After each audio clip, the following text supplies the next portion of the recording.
미국엔 나스닥, 우리나라엔 코스닥이 있다면 뉴스쇼에는 뉴스닥이 있습니다. 뉴스쇼 증권시장 뉴스닥.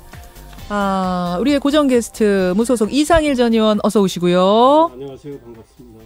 예, 마이크가 안 열렸네요. 다시 한번 인사. 네, 반갑습니다. 이상일입니다. 그런가 하면 박용진 의원은 오늘 굉장히 중요한 회의가 잡혀서 하루 오늘 결석을 하시는 덕분에 스페셜 게스트 한 분을 저희가 귀한 분을 모시게 됐습니다. 우선 인사 먼저 하시죠. 예, 저 박용진 의원 때문에 제가 나왔습니다. 청와대 전 국민소통수석 윤영찬입니다. 인사드리겠습니다. 윤영찬 전 청와대 국민소통수석이십니다. 청와대에 그러니까 처음부터 함께 하셨던 거잖아요. 그렇죠. 예, 2017년 네, 제가 5월 11일 날 입성을 했으니까요. 그렇죠. 예. 그리고 올 1월까지 예, 그렇습니다. 근무를 하고 예. 이제 그만두신 지 한 그럼 8개월 된 겁니까? 그렇습니다. 7, 8개월? 예. 7, 8개월? 제가 좀 더 소개하면 예. 우리 윤 전 수석은 저랑 같이 신문기자 출신입니다. 기자 출신이시죠? 저는 중앙일보, 예. 그리고 윤 수석은 동아일보. 아, 그래서 우리가 젊었을 때 현장에서 늘 취재를 같이 하던. 그래서 두 분이 그렇게 반갑게 밖에서 인사하고 그러셨던 예, 거군요. 제가 약한 선배인데요. 그러시군요. 그래서 제가 또 중앙일보 워싱턴 특파원 할 때 예. 그때 윤 전 수석은 또 워싱턴에 그때 공부하러 좀 와 있었고. 그래서 사적으로는 굉장히 가까운 사이. 예, 아주 그리고 우리 이상일 선배라서 제가 편안합니다, 사실. 예, 나가서 두 분 커피 나누시면서 다시 한번 네. 얘기해. 예전에 못다한 추억들은 나누시고. 네. 예. 그리고 박용진 의원은 예. 지금 조국 장관 때문에 일부러 안 나오시는 거 아예 아닙니까? 그거 아니에요. 지난번에 한번 말씀하신 게 박용진 전 의원이 뭐 자리 가리고 이러시는 그렇죠. 건 피하실 아니에요. 분이 아니죠. 예, 네. 예. 다만 오늘은 정말 빠질 수 없는 회의여서 당 회의여서 뭐 불가피하다는 말씀을 꼭 좀 청취자들께 전해 주십사 말씀을 하셨고 윤 전 수석님, 네. 뭐 뉴스닥 상한가 하한가 들어가긴 해야 됩니다만 오늘 귀하게 네. 나오셨으니까 네. 청와대에서 보낸 그 시간들에 대한 기억은 어떠세요? 예, 뭐 우리 국민들이 기억하시는 거나 비슷할 것 같습니다. 우리 초기에 2017년 5월에 시작을 해서 우리 대통령 모시고 여러 가지 많은 일들이 초기에 있었죠. 사실은 가장 중요한 부분들이 역시 이제 한반도의 전쟁 위기를 어떻게 극복하느냐의 문제였는데 그 과정에서 2018년 우리 올림픽을 계기로 해서 극적으로 우리 남북 정상회담이 열리고 또 북미 정상회담까지 이어지고 그 흐름들이 지금까지 계속 유지되고 있다는 점에서 가장 보람 있는 일이라고 생각을 합니다. 제일 좋을 때 근무하신 것 같아요. 예. 어떻게 보면 그렇죠. 굉장히 남북 관계도 잘 풀리고 뭐 이런 기간에 원래 일기가 가장 행복한 겁니다. 대신 일이 많아서 힘들죠. 이름 많고 예, 요즘 이름 청와대 계신 분들하고 뭐 개인적으로 통화도 하고 그러실 거 아니에요. 뭐 개인적으로 통화는 하죠. 뭐라 그러세요? 지금 청와대에 계신. 뭐 아무래도 힘드시죠. 지금 저희들이 있을 때도 물론 물리적으로 힘도 들고 하지만 예. 그런 이제 역할 자체가 조금 다르다고 생각을 합니다. 그렇죠. 1기 때의 역할과 2기 때의 역할이 다른데 그런 부분에서 어쨌든 최선을 다해서 일들을 하고 계신다고 봅니다. 지금 좀 힘들다는 이야기는 하시고. 예, 뭐 아무래도 청와대에 있는 것 자체가 다 힘든 일이기 때문에요. 알겠습니다. 그래요. 오늘 뭐 이렇게 뉴스쇼 청취자들과 얼굴 트셨으니까 예. 가끔 좀 예, 모실 저도 기회가 좀 있기를. 선별적으로 참석을 하겠습니다. 자, 뉴스닥 본론으로 가겠습니다. 상한가, 하한가 두 분은 어떤 인물들을 꼽아 오셨을지. 우선 하한가가 더 할 얘기가 많을 것 같아서요. 하한가부터 가겠습니다. 이상일 전 의원의 하한가. 예, 여전히 저는 조국 지금 법무부 장관 같아요. 조국, 저 잠깐만요. 사태가 심각해지고 있다. 예, 네. 조국 장관. 윤영찬 전 수석도 확인하고 이야기 시작하죠. 하한가. 예, 저는 뭐 며칠 전에 우리 삭발을 하신 우리 황교안 자유한국당 대표 조국, 예. 황교안 두 사람을 하한가에 올리셨는데 아니 이상일 전 의원. 네. 근데 뭐 조국 장관은 지금 뉴스닥에 이름을 올린 지 벌써 한 달 된 것 같아요. 네. 나오는 패널마다 계속 조국 장관. 근데 연일 뉴스가 나오는데 또다시 오늘 하한가로 꼽으신 이유는 뭡니까? 지금 검찰 수사와 관련해서 언론인 취재 경쟁을 하고요. 예. 많은 이제 의혹들에 대한 여러 가지 보도들이 나오고 있고 사실관계도 확인이 되고 있지 않습니까? 지금 일단은 검찰의 공소장에 예. 이 조국 장관 딸의 동양대 총장 표창장 이거는 사문서 위조에 해당한다고 적혀서 아마 정경심 교수, 조국 장관 부인이죠. 이분이 이제 사문서 위조 혐의를 받게 되는 거 아니겠습니까? 예. 소환도 머지않아 있을 가능성이 있고, 그러니 조국 장관 이제 바로 부인이 관련된 문제가 나오고, 사모펀드는 매우 복잡하긴 한데 예. 이 사모펀드에 들어간 돈, 조국 장관 쪽에서 들어간 돈이 결국 코링크 PE를 만드는 데 쓰였다. 종잣돈으로 쓰였다. 그다음에 투자를 하는데도 정경심 교수가 관여한 의혹이 매우 짙다. 그 소위 투자 받은 곳 중에 하나인 WFM에서 조국 장관 부인은 1,400만 원을 이제 받았는데 그게 자문료가 아니고 해명했죠. 투자한 거에 대한 일종의 이자 아니냐 이제 이런 의혹도 생기고 투자 대상과 관련해서 정경심 교수가 조국 장관 오촌 조카를 비롯해서 사모펀드 관계자들과 많은 이야기를 주고받았다. 그러니까 간접 투자를 빙자한 사실상 직접 투자이다. 그런데 이와 관련해서는 조국 장관도 알고 있지 않았느냐. 이제 이런 문제 제기죠. 그래서 결국은 조국 장관 본인이 공직윤리법을 위반한 거 아니냐. 그러니까 이게 소위 말해서 직접 투자를 한 셈이 되기 때문에요. 이제 좀 더 확인이 돼야 되겠지만 이렇다면 조국 장관도 포토라인에서 쓸 가능성이 상당히 있다. 그러면 피의자 신분으로 이미 검찰 내부에서는 피의자로 보고 있습니다. 조국 장관에 대해서. 그 얘기는 누구한테 들으신 거예요? 저 법조 출입 기자들 물어보세요. 다 확인이 되는 사실입니다. 검사들은 이미 네, 그렇게까지 내부에서 다 피의자로 보고 있습니다. 생각한다라고 얘기를 해요. 그리고 일부 보도도 나왔어요. 이제 피의자로 공식 전환되는 일은 아직 이거는 남아있지만 상당히 발언을 좀 신중하셔야 되는 부분이긴 한데. 아니. 지금 이제 들리는 소문이 그렇다. 아니, 소문이 아니에요. 법조 기자들 다 취재 영역입니다. 검찰의 문서에도 적혀 있습니다. 저도 취재를 했습니다. 검찰 문서에 뭐가 적혀 있다? 아니, 내부 문서에 피의자로 보고 있는 겁니다. 그러니까 검찰 내부끼리 돌려보는 문서에?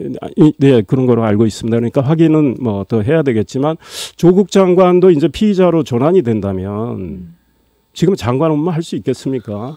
게다가 조국 장관 어저께 국회에 왔어요. 와서 뭐 민주당에서야 격려를 했지만, 바른미래당 한국당은 조국 장관 만나지 않겠다고 거부를 했고, 심상정 정의당 대표조차도 뼈 있는 이야기 했습니다.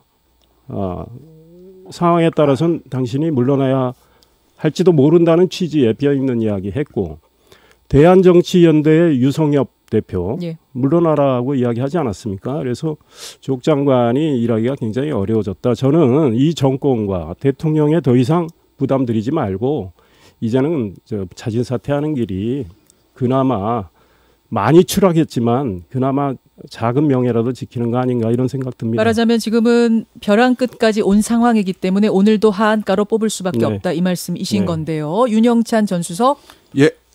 네, 저는 하한가로 우리 황교안 대표님 했지만 이 부분에 대한 코멘트가 좀 필요할 것 같습니다. 이상일 전 의원님께서 말씀하신 부분이 있기 때문에 사실은 오히려 사안들이 굉장히 단순해지고 있는 것 같습니다. 그러니까 핵심은 여러 가지 복잡한 사모펀드와 관련된 흐름들이 있지만 핵심은 결국은 우리 초기에 5억 원을 정경심 씨가 우리 조범동 씨에게 줬는데 그 돈의 성격이 무엇이냐가 굉장히 중요하잖아요. 그게 사모펀드의 설립 자금으로 들어갔는데 그게 같이 공모를 해서 그래서 실질적으로 사모펀드의 주인이 우리 조 장관의 일가냐 아니냐 이 문제 아니면 단순한 돈거리냐 이 문제거든요. 그러니까 오촌 조카에게 5억을 빌려줬다고 하는데 그걸로 지금 사모펀드 운용사를 만들었다는 거 아니면 종잣돈이 됐다는 거 아닙니까? 이것을 그럼 정경심 교수가 처음부터 계획을 하고 돈을 준 것이냐 모른 채 그냥 돈만 빌려준 거냐 이게 중요하단 말이에요. 이게 사인 간의 돈거래냐 아니면은 실제로 같이 공모를 해서 설립을 한 거냐 이 문제가 핵심인데 한 덩어리냐 별개냐. 그런데 지금 우리 언론에서 나오는 걸 보면 일단 그 5억 원이란 돈을 작년에 다 갚았어요. 돈을 갚았다는 거죠. 이 사건이 이루어지기 전에. 그렇다면 이 사건의 흐름으로 봤을 때는 이미 이 문제가 벌어지기 전에 돈 5억을 갚았다는 게 사실은 사인 간의 거래로 보는 게 훨씬 더 타당하지 않느냐라는 생각을 하는 거죠. 그리고 여러 가지 얘기들이 있지만 어쨌든 그 우리 조범동 씨가 오촌 조카. 예, 오촌 조카죠. 오촌 조카가 거기서 지금 10억 5천만 원을 빼서 예. 그거를 사치시장에서 돌려서 현금화했죠. 예. 현금화해서 그걸 갖다 준 게 익성의 이모 회장이라고 지금 이야기하고 있습니다. 예. 만약에 이 사모펀드를 설립을 했고 실제로 공모를 했다면 오히려 거기서 나오는 이득은 우리 정경심 씨에게 줘야 되는 거죠. 그런데 이런 흐름들이 전체적으로 저는 점점 더 양면을 다 볼 수 있는 거 아니냐. 한마디로 물론 의심의 여지가 아직도 남아 있는 건 사실입니다만, 예. 그러나 그게 아닐 수 있다는 근거도 상당히 커지고 있다 오히려 저는 그렇게 보고 있습니다. 별개의 덩어리일 거다. 그러면 예. 그 좀 정리를 해보자면 조국 장관 일가도 오촌 조카에게 속았다? 이렇게 보신다는 거예요? 속았을 가능성? 돈을 빌려줬는데 꼭 속았다고 볼 수도 없죠. 어떤 경우에는 그 용처를 모르고 줄 수 그냥 있는 몰랐다. 거니까요. 그냥 별개다. 예. 그 자문료 알 수가 부분은 없는 어떻게 거죠. 보세요? 자문료 돈을 부분은 받았다. 일단은 그 부분에 대해서는 뭐 정경 씨가 해명하고 있는 부분이 있기 때문에 저는 거기에 대해서 실제 자문료라는 부분들이 숨길 수 없는 부분이고 공개가 예, 될 예. 수밖에 없는 부분이기 때문에 예. 저는 그 자체가 그렇게 큰 문제라고 생각하지 않습니다. 예. 그 이상일 전 의원. 오촌 조카 조범동 씨가 예. 웰스 CNT 최모 대표하고 통한 그 녹취록 있지 않습니까? 어떤 거 말씀하시는 거죠? 그 뭐 이러면 낙마다 이런 필리핀에 거? 예, 도피된 상황에서 다 드러나면 네, 다 드러나면 다 죽는다. 예. 익성과의 관계가 드러나면 특히 심각하다. 조국 후보자, 당신은 후보자죠. 낙마할 수 있는 상황이다. 그러니 자금 흐름을 조작해달라. 돌아가신 분한테 그분이 빌려간 걸로 해달라. 등등의 많은 녹취록이 있고 지금 조국 장관 부인이 예. 이 사모펀드와 관련해서 정말 떳떳하고 피해자라면 예. 물론 이제 동양대 표창장 의혹, 인턴십 증명서 허위 발급 의혹 너무나 많지만 정말 그렇게 떳떳한 분이면 저는 14명의 변호인을 쓸 이유가 없다고 생각합니다. 변호인 한 명으로는 충분하다고 보고요. 게다가 좀 더 예. 한국투자증권 김모 씨한테 이야기를 해서 조국 장관 집에 있는 PC에 있는 하드 드라이브 2대 PC 예. 그거 교체하라. 그다음에 동양대 정경심 교수 연구실에 있는 그 하드 드라이브도 교체하라고 했어요. 근데 동양대 거는 사이즈가 안 맞아가지고 통째로 PC를 이제 반출했다가 결국은 들통이 났고 검찰에 이제 제출하게 된 건데 집에서 교체된 하드 드라이브도 예. 이제 검찰 손에 들어갔습니다. 검찰은 조국 장관 집을 저는 왜 압수수색을 안 하나 이런 생각을 했는데 압수수색 아직까지 안 했지만 예. 압수수색 효과가 일부 이제 생긴 셈이죠. 집에 있던 PC의 하드 드라이브가 검찰 손에 들어갔으니까 예.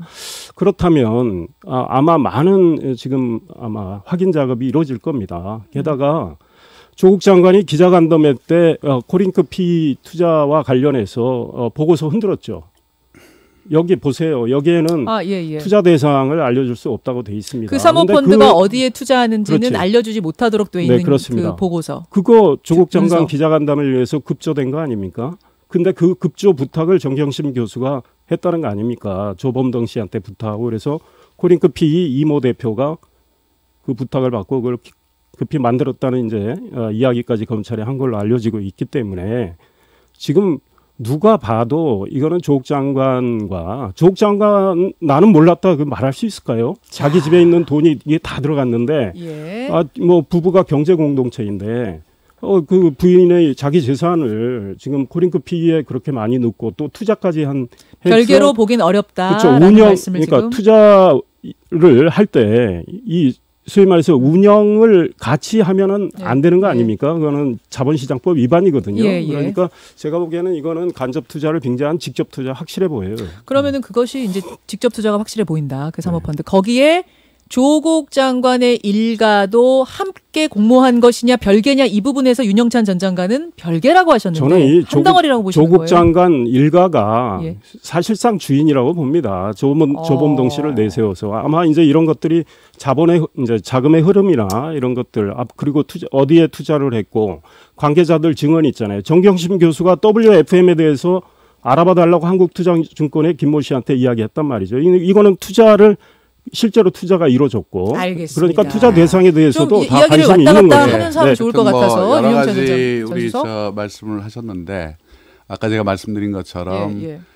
이 부분에 대해서는 여러 가지 가정과 추측들이 있는 거죠. 사실은 검찰 수사 결과 아직 나온 것도 아니기 예. 때문에요. 그런 상황에서 저희가 볼 수 있는 반대 증거도 분명히 여러 가지 찾을 수가 있다는 거죠. 아까 말씀드린 것처럼 그게 만약에 투자금이었고 실제로 가지고 있었다면 왜 돈을 갚아야 되는지 그것도 이미 1년 전에 이 사건과 아무 관계도 없이 돈을 갚았다는 거는 그다음에 이자도 줬다고 그러고요. 거기에 대해서 차용증도 가지고 있다고 그러고요. 그러면 이 부분은 어쨌든 1차적으로 사인 간 그냥 돈 거래일 가능성도 충분히 있구나라고 봐줘야 되는 건데 일단 이 부분이 돈 거래가 있었다는 것만으로 모든 것들을 다 거기에 꽤 맞추고 있는 거거든요. 그 녹취록 부분에 대해서는 예. 어떻게들 민주당에서는 보고 계세요? 그 녹취도 예, 저는 민주당의 뭐 핵심 당직자는 아닙니다만 예, 한 덩어리로 본다는 것의 결정적인 증거로 좀 이상일 전 의원 녹취록 얘기를 하신 건데 그거에 대해서 어떻게 해석하시는지? 예, 그 부분에 대해서는 뭐 저도 그 어떤 과정에서 그 얘기가 나왔는지를 자세히 알지는 못합니다만 어찌됐든 이 돈 자체의 범죄 혐의로만 볼 수 있는 거냐? 또 한편으로는 이 부분이 드러남으로써 본인이 신세를 진 조국 장관이 궁지에 몰릴 수도 있겠구나. 그런 측면에서 조금은 이게 드러나지 않았으면 좋겠다라고 볼 수 있는 거죠. 나로 인해서 그렇죠. 저분이 낙마할 수도 있다 그렇죠. 그 생각한 걸 수도 당시에 있다. 이 통화가 됐던 시점이 언제인가를 봐야 될 것 같고요. 그리고 도피 중이었다고. 그렇죠. 뭐 도피 얘기해요. 중이었고 예. 어찌됐든 그 당시에는 조국 수석이 장관이 되느냐 안 되느냐 그 시점 아니었습니까? 예. 그런 상황에서 본인이 신세를 지고 어쨌든 돈까지 빌려줬던 사람에게 이거에 대해서 뭔가 드러났을 경우에 자기의 일로 인해서 드러났을 때 그 사람이 자기에 가까운 분이 상처를 받을 수 있고 공경에 처할 수도 있다. 자기들끼리 한 얘기다. 그렇죠. 그거는. 그렇게 될 그럼 수도 하드 있죠. 드라이브 부분도 지금 결정적인 한 덩어리로 보는 증거라고 얘기를 이상일 전 의원이 하셨는데 그 부분은 어떻게 보세요? 예, 뭐 그 하드 드라이버나 아니면 여러 가지 이상일 의원께서 말씀하신 부분들이 있는데 이 부분들이 지금 검찰이 수사를 하고 있습니다. 예. 검찰이 수사를 하고 있는데 지금 검찰이 어떤 검찰입니까? 대통령이 수석을 장관으로 지명을 했을 때부터 전방위적인 압수수색이 들어갔고 전방위적인 수사가 진행이 되고 있습니다. 예. 지금 자유한국당 내에서도 우리 윤석열 검찰총장 파이팅, 뭐 잘해라, 잘한다 예. 라는 이야기들이 나오는 거 아닙니까? 이 부분에 대해서는 저는 검찰이 정확하게 알고 있다고 생각을 합니다. 이미 뭐 우리 오촌 조카도 구속이 됐고 많은 조사가 이루어졌을 것이고요. 네. 그 돈의 성격에 대해서도 분명히 이야기를 했을 거라고 생각을 합니다. 그래서 이 부분에 대해서는 제가 아까 오히려 사안이 굉장히 단순해졌다는 건 사람들이 이제 몇 가지 핵심적인 쟁점들만 규명이 되면 되는 거고 그 당사자의 신병 확보도 이루어졌기 때문에 저는 검찰에 대해서 우리가 믿고 가보면 된다고 생각하는 거죠. 예. 그런 차원에서 제가 우리 황교안 대표를 자, 이야기를 좀 황교안 대표 하한가로 그럼 넘어가 네. 보겠습니다. 한 말씀만 제가 좀 드리고요. 짧게요. 지금 네. 시간 배분상. 그 녹취록에 이해 충돌이 나온다, 다 죽는다 이 이야기 익성과 하면서 이게 드러나면 이해 그렇죠. 충돌에 이해 걸린다. 충돌, 왜 이해 충돌이냐? 지금 이제 그 돈을 주고 다시 돌려받았다, 그러니까 아무 문제 없을 거다 이렇게 말씀을 하시는데 그 이제 정경심 교수 돈이 코링크 피 만드는데 2억 5천이 들어간 걸로 이제 확인이 되는 거 아니겠습니까? 그 다음에 이제 익성과 관련해서 익성의 자회사가 IFM이라고 있습니다. 2차 전지 배터리. 예. 그 이제 이 정부 출범 한 달, 그러니까 정부가 출범하고 배터리에 대한 정부의 앞으로 이 에너지 정책이 발표되기 한 달 전에 만들어지면서 그 이후에 이제 많은 돈들이 전부 2차 전지와 관련해서 IFM, WFM 자, 제가 다 잠깐 좀 들어갑니다. 끼어들 그러니까 수밖에 없겠습니다. 왜냐하면 그러면 시간이 이제 여기서 저희가 30분에 제가, 맞춰야 되는데 이 이야기만 하다 끝날 수가 이 정도로 없어서. 끝내겠습니다. 그러니까 그거를 조국 예. 장관 조카는 다 알고 있는 거예요. 그래서 그냥 단순히 조국 장관을 뭐 이렇게 좀 이제 인사청문회 앞두고 좀 지키기 위해서 한 게 아닙니다. 이게 전모가 드러날까봐 지금 급히 말 맞추기를 한 걸로 그런 보는 반대 겁니다. 저기도 있죠. 네. 어쨌든 자, 뭐 짧게요. 조국 수석 조카가 어쨌든 첫 단계에서 우리 사모펀드에 익성에서 또 투자를 했지 않습니까? 그리고 익성에 대해서 돈을 또 투자금을 돌려줬고요. 이런 과정들을 예. 보면 실제 예. 그 소유주가 우리 조국 수석 쪽의 가족이라고 추정을 하는 부분도 있겠지만 익성이 실제 거기에 주인일 수도 있다. 이런 측면에서 볼 수도 제가 있다는 거죠. 끼어들겠습니다. 잠깐만요. 딱 한마디. 조국 장관의 가족이 14억 원이 그러니까 천암동까지 해서 예. 소위 이제 블루펀드에 들어갔어요. 그 블루펀드에 있는 14억 원 중에 13억 8천만 원이 익성자회사 IFM으로 들어갑니다. 자, 이상해 전 의원님 그러니까, 죄송합니다만 이거는 이렇게 우리가 아무리 한다고 해도 결론은 안 납니다. 네, 이 녹취록을 수사를 지켜보죠. 예, 지켜보고 녹취록에 대한 해석이 두 쪽이 완전히 다르기 때문에 이거는 얘기해도 결론은 안 나니까 지켜보기로 하고 하한가로 황교안 대표를 뽑으신 이유는 아마도 이 상황에 대해서 이 정도 상황이면 조국 장관 물러나야 된다라는 이제 이 이야기를 하면 삭발하신 거 아닙니까? 네, 그렇죠. 그런데 하한가를 주시는 이유는 뭔가요? 저는 조국 장관을 물러나라고 요구하는 건 예. 자유라고 생각을 합니다. 근데 다만 그 삭발의 방식에 대해서 저는 상당히 이해할 수가 없다라는 생각이 들고요. 그러니까 삭발이나 단식은 야당 대표가 쓸 수 있는 물론 최후의 카드라고 예. 저는 생각을 합니다. 예. 근데 삭발과 단식을 하는 데는 몇 가지 조건이 있다고 생각을 해요. 그게 국민적 명분을 갖기 위해서는. 첫 번째는 이게 얼마나 국민들이 공감할 수 있는 내용이냐. 두 번째는 이게 그 사람이 정말 소수 약자의 입장에 있는 거냐. 예. 그런 몇 가지들의 조건이 있는데 일단 보면 예전에 야당 총재나 대표들이 단식을 했던 사람들을 보면 우리 제일 유명한 건 우리 김영삼 총재의 단식이죠. 예, 예. 1983년 예, 23일간 단식 농성을 하셨고요. 그 다음에 그 당시에는 사실은 광주 사태의 진상 규명과 민주화를 요구를 했었던 단식이었습니다. 예. 그 다음 우리 김대중 대통령이 야당 총재 시절 1990년에 예. 했습니다. 그때는 지방자치제 실시를 명분으로 내놓고 단식을 하셨는데 지금 황교안 대표의 단식, 그러니까 장관 임명권을 가지고 우리 초유의 어떤 삭발을 하는 것이 과연 맞는 거냐? 이 정서적으로 사실은 이 부분들이 부합하지 않는 부분이 있다. 우선 국민적 명분이 완벽하게 부합하는 거냐? 그 다음에 두 번째 소수냐 약자냐? 저는 지금 국회의석을 보면 자유한국당이 110석입니다. 우리 여당인 민주당이 118석이에요. 예. 128석이에요. 18석밖에 차이가 안 납니다. 예, 예. 그다음에 바른미래당 28석입니다. 지금은 약자가 아닙니다. 그러니까 공감하기 어려운 부분이 있는 거죠. 국민적인 명분이 충분히 확보됐느냐 한 가지. 두 번째는 삭발 외에 다른 방법이 없을 때 쓰는 게 삭발인데 지금 사실은 제1야당은 큰 힘을 가지고 있지 않느냐 그 말씀이신 거예요. 이상해 전 의원. 글쎄요. 오죽하면 황교안 대표가 삭발까지 했을까 이런 생각을 해보고요. 어허. 무엇보다 이런 상황을 초래를 누가 했습니까? 지금 조국 장관을 임명 강행하기 전에 이미 많은 여론조사에 국민의 뜻이 나타나 있습니다. 그리고 그것이 국민이 이 정도로 조국 장관 임명하면 안 되겠다라고 생각할 수 있는 예. 많은 의혹들이 근거를 갖고 드러나고 있는 상황이었어요. 그럼에도 불구하고 대통령이 조국 장관 본인의 불법 혐의는 확인되지 않았다. 굉장히 옹색한 논리라고 봅니다. 그러면 그 전에 물러난 분들 예를 하나 들까요? 불과 몇 달 전에 물러난 제가 조남은 이야기 안 하겠습니다. 국토부 장관 후보자. 예. 그분 불법 확인돼서 물러났습니까?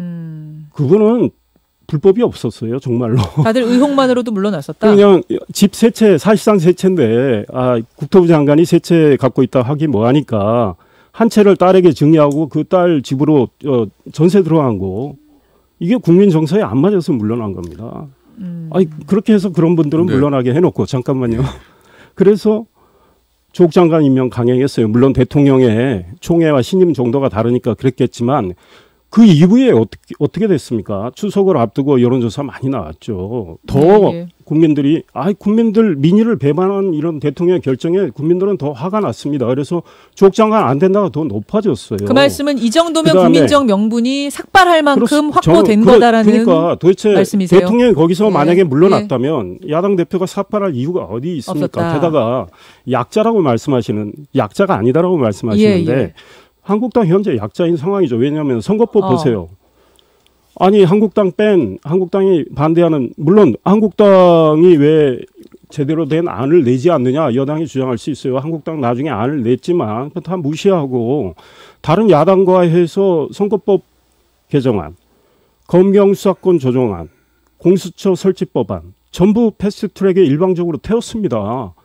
민주당이 정의당 또 다른 정당과 손잡고 일방적으로 정리하겠습니다. 하고 그러니까 패스트트랙에 태우는 과정만 봐도 아니 어찌됐든 약자다 이 얘기죠. 왜냐하면 한국당 의석이 의미가 없어요. 지금 패스트트랙에 동의해준 정당들은 네, 어찌됐든 자유한국당을 빼고 나머지 정당들이 다 동의를 해준 거 아닙니까? 그러니까 이 부분은 예. 그게 그 패스트트랙을 들어서 우리 자유한국당이 약자다 이렇게 봐서는 안 되죠. 다른 부분에서는 언제든지 바른미래당하고도 다 같이 협력을 했고 공조를 했고 그래서 어떤 때는 과반수를 넘기도 합니다. 근데 그 부분에서 패스트트랙에서 어찌됐든 다른 정당들이 모두 다 합의해줬기 때문에 그 선이 예. 된 것이지. 아니, 생각해 보세요. 선거법 안을 자 잠시만요. 윤영찬 전 제일 수석한테 시간 야당이 조금 더 합의를 드리고 안 해주는 그 거예요. 선거법 부분은 왜냐면 일방적으로 어찌됐든 태우는 게 말이 아니요, 됩니까? 선거법 부분은 예. 패스트트랙에 그러니까 태웠다고 지금 해서 끝난 게 아니죠. 한국당이 110석의 의석을 갖고 이상일 전 앞으로도- 의원님 시간 네. 배분을 네. 제가 하겠습니다. 알겠습니다. 제가 하겠습니다. 왜냐하면 제가 말씀하시는 얘기할 시간에 때는 약간 저한테도, 배분이 좀 공정하게 돼야 되기 때문에 윤수석 마저 말씀하세요. 이 들어갔다고 해서 선거법 협상이 끝난 게 아니지 않습니까? 지금 정치개혁 특위도 아직까지 지금 시한이 있는 것이고요. 예. 그런데 처음부터 그 문제가 뭐 약간 옆길로 빠지는 부분입니다만 그 문제가 논점이 됐던 건 어쨌든 처음에 합의했던 부분들이 지켜지지 않으면서 계속해서 우리 자유한국당에 시간을 줬고 안을 가져오라고. 그런데 그게 안 되니까 다른 정당들도 화가 나서 돌아선 겁니다. 그래서 패스트트랙이라는 어찌됐든 참 선거법에는 있지만 국회법에는 있지만 선거법에서는 사실은 여야 합의가 다 이루어지는 게 맞습니다. 이거는 선거법에 대한 합의를 이끌기 위한 방식이라고 봐야지 그 자체로 뭐 결정난 게 없지 않습니까? 선거법이 확정된 것도 아니고요. 자, 예. 그러니까 패스트트랙의 경우를 이 경우와 연결시키면 안 된다라는 말씀을 아니요. 지금 하신 맞습니다. 거예요. 한국당 의석이 110석이고 제1야당임에도 불구하고 한국당의 목소리를 완전히 무시한 채 지금 일방적인 국정을 하고 있기 때문에 한국당은 지금 약자의 위치에 처해 있는 거예요. 그리고 야당에서 할 수 있는 알겠습니다. 수단이 원내 네. 병행투쟁밖에 없는 거 아닙니까? 자, 지금 제가 국회를 그 보이콧한 건 부분에서 아니고. 질문 하나 드릴게요. 그다음 하나 더. 예. 대통령의 조국 장관 임명 강행과 관련해서 지금 대학 교수님들 저는 이 상한가로 꼽았습니다. 미리 상한가로. 이야기할게요. 예. 전국의 대학 교수님들이 내일 발표하는 거 아닙니까? 1000명? 아닙니다. 지금 2,000명 넘었습니다. 2,000명 넘어갔어요? 2,000명 넘었고 내일 발표 때는 얼마나 될지 몰라요. 예. 그런데 대통령 극성 지지자들이 거기 또 물타기 한다고 뭐 이런 작업 시도되는데 이제 교수 그 모임에서 전부 스마트폰으로 이제 신원 확인하겠다는 거 아닙니까? 그래서 내일 오전에 그 시국 선언문 발표된다는데 최순실 씨의 경우에 2016년에 11월에 2,234명의 교수들이 시국 선언을 했는데 잠시만요, 이상일 전 의원님. 지금 법원가는- 상한가는 조금 있다가 예. 또 하도록 그러니까 하고 이게 대통령의 지금 결정에 황교안 대해서 대표 그러니까 삭발에 대한 논점이 이야기를 섞이고 그렇습니다. 있어요. 대통령의 결정에 대해서 예. 그만큼 민심이 더 화가 난 겁니다. 그러니까 야당 대표는 삭발이든 단식이든 해야 될 타이밍이다. 그러니까 그런 수단을 쓸 수밖에 없는 상황이 된 거죠. 예를 들어 가지고 지금까지 윤영찬 수석? 여러 번의 그 대통령 인사권이 작동이 된 적이 있고 또 야당에서 반대한 분이 한두 명입니까? 야당에서 많은 분들이 반대를 했고 그때 대통령께서 어쨌든 청문회를 거쳐서 임명한 사람들이 많습니다. 야당이 반대에도 불구하고 그 여론조사를 하나씩 해보면 여론이 반대일 수도 많겠죠. 그런데 유독 조국 장관에 대해서는 조국 장관이 임명되는 순간부터 줄기차게 어찌됐든 들어가기도 전입니다. 그때는 반대부터 시작한 거 아닙니까? 반대부터 시작을 해서 조국 장관을 어떤 식으로든 낙마를 시켜야 된다고 생각했던 게 자유한국당이고 그러니까 앞뒤가 바뀌어 있다는 겁니다. 이게 어떤 결과에서 나와서 의문이 제기됐고 그래서 반대를 하면 모르겠지만 이건 처음부터 정해져 있는 수순을 가고 있는 거라고 생각을 하고요. 저는 그렇게까지 우리 황교안 대표께서 삭발까지 하게 된 부분은 이게 단순히 조국 수석 한 사람에 대한 부분이라기보다는 사실은 자유한국당 내부의 내적인 이 공학적인 부분이 굉장히 크다고 생각을 합니다. 왜냐하면 자유한국당의 우리 황 대표님도 벌써 우리 대표로 취임하신 지가 꽤 되셨는데 예. 그동안 내부에서 리더십에 대한 논쟁들이 상당히 많았죠. 그래서 리더십에 대한 어떤 여러 가지 위기론들이 나오고 하는 과정이었고 그 다음에 이 조국 장관 임명이 오히려 야당에게는 굉장히 호재가 된 측면이 있습니다. 왜냐하면 검찰이 갑작스럽게 수사에 들어온 거죠. 청문회가 있기도 전에. 그래서 여권 내부가 상당히 분열되어 있는 측면도 보이는 거죠. 갑자기. 이런 상황을 아주 효과적으로 활용을 했다라고 저는 생각을 결국 하는데. 삭발은 내부 결집용 아니냐. 저는 그런 측면도 배제할 수 없다 이렇게 봅니다. 근데 삭발의 지금 이상희 효과를 아직은 우리가 따져보기는 좀 이르지만 네네. 지금 특이하게 황교안 대표의 경우 특히 젊은 층에서 많은 패러디를 하면서 한국당의 스스로 판단도 상당히 효과가 있어 보인다. 지지하는 물론 분들도 분명히 지금 있다. 예, 아니 그래서 왜 그럼 이런 상황이 됐느냐. 지금 반대를 처음부터 정하고 예. 낙마를 시키기 위해서 이런다 했는데요. 처음에 반대한 건 맞아요. 그런데 조국 장관이 본인이 글과 말로 한 것처럼 정말 주옥 같은 많은 좋은 말들을 남겨놨는데 그대로 살아왔으면 한국당이 반대를 해도 명분이 없어요. 그런데 우리 윤수석 저랑 같이 기자 생활을 오래 했지만 저는 장관 후보자와 관련해서 이렇게 오랫동안 많은 의혹들이 제기된 경우는 처음이에요. 게다가 장관이 임명된 다음이면 대략 일단락이 되는데 오히려 문제가 더 커지고 있어요. 그렇죠. 그게 바로 제가 이상하다고 생각하는 부분이죠. 근데 조국 장관의 지금 의혹들은요. 열거를 하자면 얼마나 될까요? 정말 많아요. 그러면 이렇게 살아온 분입니다. 이런 분을 법치 책임자에 어떻게 앉힙니까? 야당에서 어찌됐든 이 문제를 그렇게 끌고 가도록 했죠. 사실은. 그리고 이제 의혹이라는 부분들은 맞습니다. 그래서 수사가 진행이 되고 있는 것이고요. 제가 왜 우리 황교안 대표의 삭발이 부적절하다고 생각하냐면 그렇게 이 검찰이 나서서 정말 청와대도 모르게 압수수색 다 하고 완벽하게 수사가 진행이 되고 있습니다. 수사가 진행되고 있기 때문에 검찰 출신인 우리 황교안 대표 입장에서도 야 진짜 검찰이 저렇게까지 해도 되는가라는 생각까지도 하실지 모르겠습니다. 왜냐하면 우리 홍준표 우리 대표도 전 대표도 검사 출신 아닙니까? 근데 굉장히 파이팅이다 잘한다고 얘기를 해요. 그러면 검찰이 그렇게까지 나서 수사를 하고 있는 상황이라면 그 상황을 지켜보고 결과가 어떻게 나온지를 기다려줘야죠. 그런데 오히려 황 대표께서 이 삭발을 하신 부분들은 검찰 수사라는 부분들을 굉장히 압박을 하고 있는 겁니다. 거꾸로. 삭발의 타이밍이 맞지 않았다는 얘기를 지금 계속 하시는 거예요. 검찰 수사는 수사고 지금은 정치권에서 정치적인 이야기를 하고 있고 대통령에게 조국 장관에게 정무적 판단, 정치적 판단을 하라고 하는 거예요. 자, 이상희 전 의원님, 제가 질문을 저는 아마 조국 장관 이달 안에 그 자리에 있기 어려울 겁니다. 그러니까 그런데 그 전에 검찰이 저도 이제 개입을 안 했다면 모르겠지만 이미 수석은 충분히 이야기했어요. 이미 청문회 전에 청문회 전에 이미 검찰이 들어왔기 때문에 그 다음에 수사가 한참 진행되고 있는 과정이기 이야기가 좀 비슷하게 돌고 있어서요. 네, 제가 정리를 하겠습니다. 네. 이상희 전 의원, 지금 비슷한 이야기가 계속 돌고 있어서. 정치적인 부분에서 짧게 이건 단답형으로 답해 주세요. 김문수 전 지사, 송영성 전 의원, 강효상 의원 이어서 지금 삭발을 어제까지 했는데 더 있습니까? 한국당에? 더 나옵니까? 저는 더 나올 걸로 보고요. 더 나옵니까? 뭐 이학재 의원 같은 경우는 단식 투쟁하는 거 아니겠습니까? 그런데 지금 야당 쪽에서 짧게 지금 할 수 있는 투쟁, 항거 정말 이렇게 민의를 배반하는 대통령의 오만과 독선에 대해서 국회를 그렇다고 보이콧하는 건 아니지 않습니까? 삭발밖에 방법이 없기 때문에 지금 이런 방법, 단식과 삭발 이런 방법으로 표출을 하는 거죠. 네. 자, 사실은 저희가 지금 준비된 인터뷰 하나를 미뤘어요. 말씀하시는 중에 지금 긴박하게 밖에서 미루고 조금 더 연장을 했는데도 이게 끝이 안 날 만큼 큰 이슈네요. 큰 이슈이기 때문에 한 달을 온 거겠죠.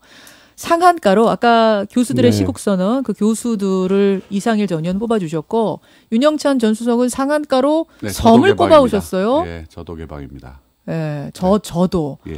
드디어 조국 장관 이슈 아닌 게 하나 나왔는데 시간이 다 돼가지고 왜 저도 꼽으셨는지를 30초만 말씀해 주시죠. 저도 개방 그냥 일시적 이벤트가 아닙니다. 이거 우리 노무현 대통령께서 예전에 우리 청남대를 개방한 데 이어서 대통령께서 청해대 저도를 개방을 하셨는데 사실은 이 부분은 그 대통령께서 취임을 하신 이후부터 계속해서 대통령만의 금단의 영역들을 계속해서 개방을 해오고 있습니다. 예를 들어 가지고 우리 취임 직후부터 청와대 앞길을 야간 개방을 시작을 했습니다. 그 다음에 우리 인왕산, 그 다음에 북한산, 둘레길 개방하고 그리고 등산로 개방을 했습니다.